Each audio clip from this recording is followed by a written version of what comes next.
This is Miss Tabassum. Today I am here to tell you a story about two children's journey to find their mother. So, let's get started with Beverley Naidoo's journey to Joburg. Here goes introduction to the author. Beverley Naidoo is a South African children's author who lives in the United Kingdom. She grew up in South Africa under apartheid laws that gave privilege to white children. Her first three novels, Journey to Joburg, Chain of Fire, and Out of Bounds, are set in South Africa in the times when the country had apartheid.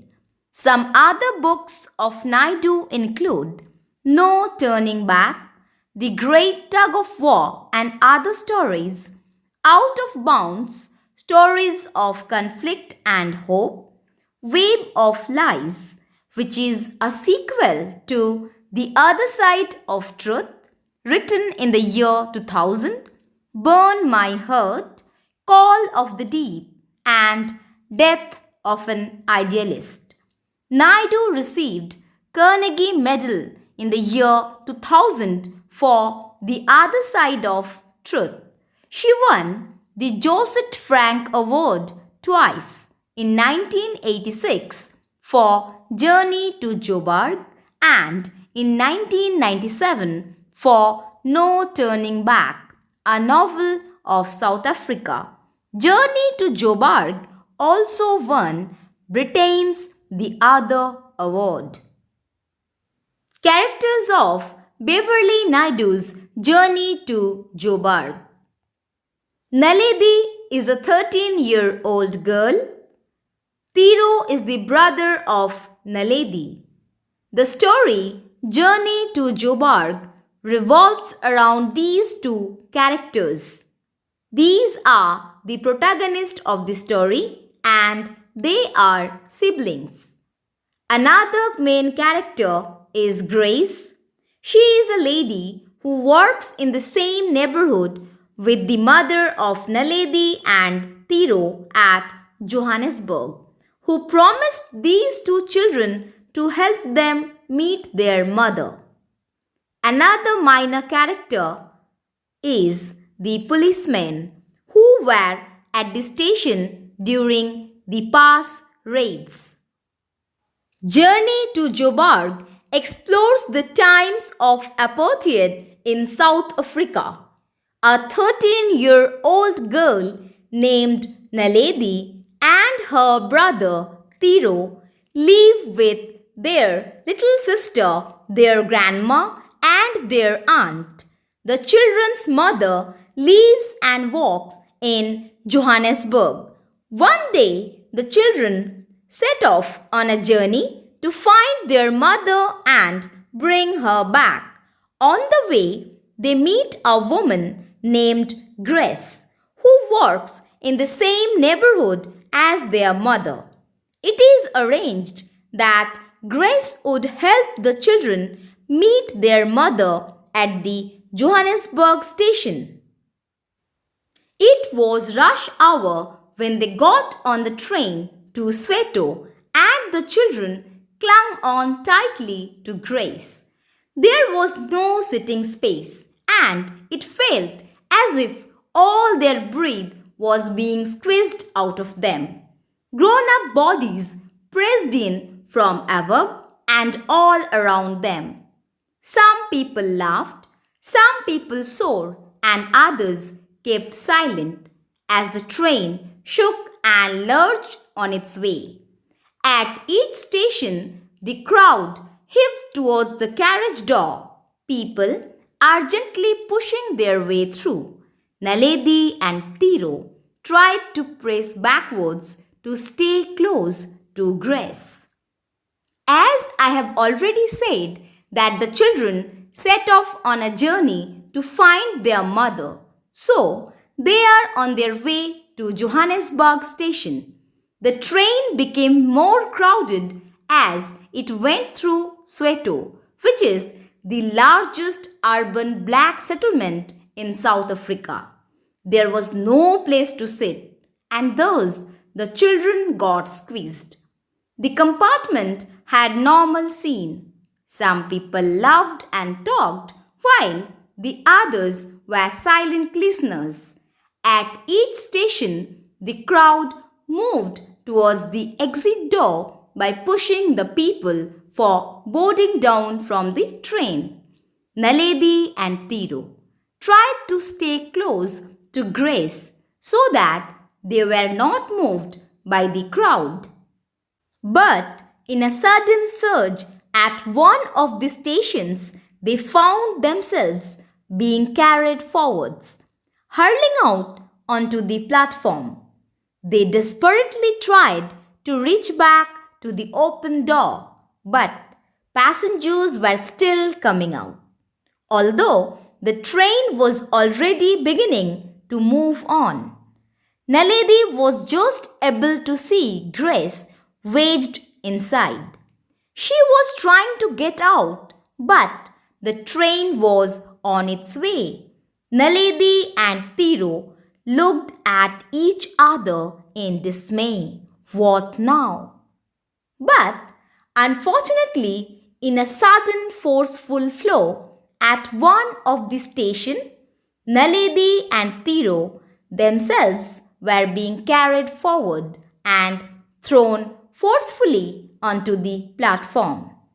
They tried to reach back to the open door, but they could not, as the passengers were still coming out, although the train has already started to move. From outside, Naledi could see Grace being squeezed into a limited space inside the train. Grace was trying to get out from the train as the children got separated from her, but she could not, as the train had already started moving towards its destination.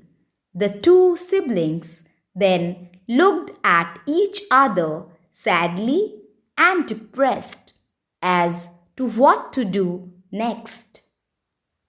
Everyone was walking towards the stairs which led to a bridge over the railway line. Soon the platform would be empty and the guard would see them. No tickets, no money, no idea of how they could find Grace. They would have to wait until she came back to get them. Yet there was nowhere to hide on the platform. Now they were on a platform without a ticket. They saw that everyone was walking towards the stairs which led to a bridge over the railway line, and they were very sure that the guard would see them as soon as the platform gets empty. They were very worried as they had no tickets and they even did not have any money to buy tickets, nor did they have any idea how they could find Grace and get along with her. So, they had no other option except waiting for Grace to come back. But till then, they need to hide from the ticket collector, but they could not get a suitable place where they could hide themselves. "Let's go and look from the bridge," Naledi suggested. Suddenly, without any warning, there was a commotion up ahead. 3 figures in uniform stood at the top of the stairs. Police. Naledi suggested Tiro, her little brother, to go and look from the bridge. But suddenly there was too much noise and confusion, and Naledi and Tiro saw 3 policemen standing at the top of the stairs. People began turning around and coming rapidly back down. Some began running along the platform towards a high barbed wire fence at the other end. The runners leapt at the fence and scrambled over it. They noticed that people started turning around and coming quickly back down.